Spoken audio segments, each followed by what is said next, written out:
बचा के रहो वही में भलाई। जब से मोबाइल चलल प्यार का पढ़ाई बा टाई लगा के चल दे तने स्कूले आ मिस कॉल मार के बतियाओ तने पुले पर तक का समय से जाइए स्कूले पर कह तने जे दिन भइल बा त रात होइबे करी मोबाइल नंबर दे बात होइबे करी तोहार जिंदगी रही तो मुलाकात होइबे करी। दिन डूबी तो दिया बार दिया तोहार मम्मी नहीं रही है तो धीरे से मिस कॉल मार दिया। अब तू आँख मत मरिया हम आँख मार दे दिल से प्यार करब नाई जाए सऊदी पासपोर्टवे फाड़ दे। तो फूलों का खुशामद कांटा ने किया कोई माली बचाने नहीं गया। अब तू ही प्यार कर लो कोई करने नहीं गया। तू ही दिल लगा लो कोई दिल लगाने नहीं गया।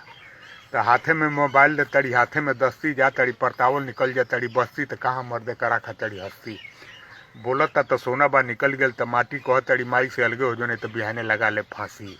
देहात तो देहात है देहतों के शहर कह तड़ी माई से मऊगा अलगे हो जो नहीं तो बिहाने खा ले जहर।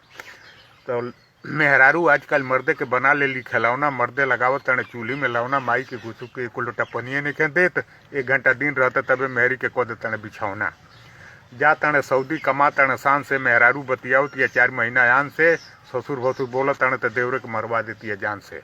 सबुनी से मुँह उम्मी से मासूमी से सैंपल से नकाब लगा के मुँह बांध के सेंट मार के जहाँ मर के तहाँ घूमत तड़ी टेम्पू से।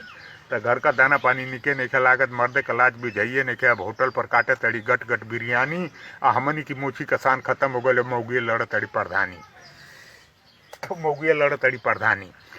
तो मर्द लाचार भले मर्दे मऊगिए काटे तड़ी सोना चानी 1 पॉइंट गलत नहीं पैबे हरी पाठक की बतिया पर अलग में मर्द सुतल बा बतिया ले तड़ी खटिया पर पूछत तने केकर है तो कह तड़ी नंदोई बहनोई भैया का लान मर्दे नहीं के पूछत भैया का कि कनगैया का।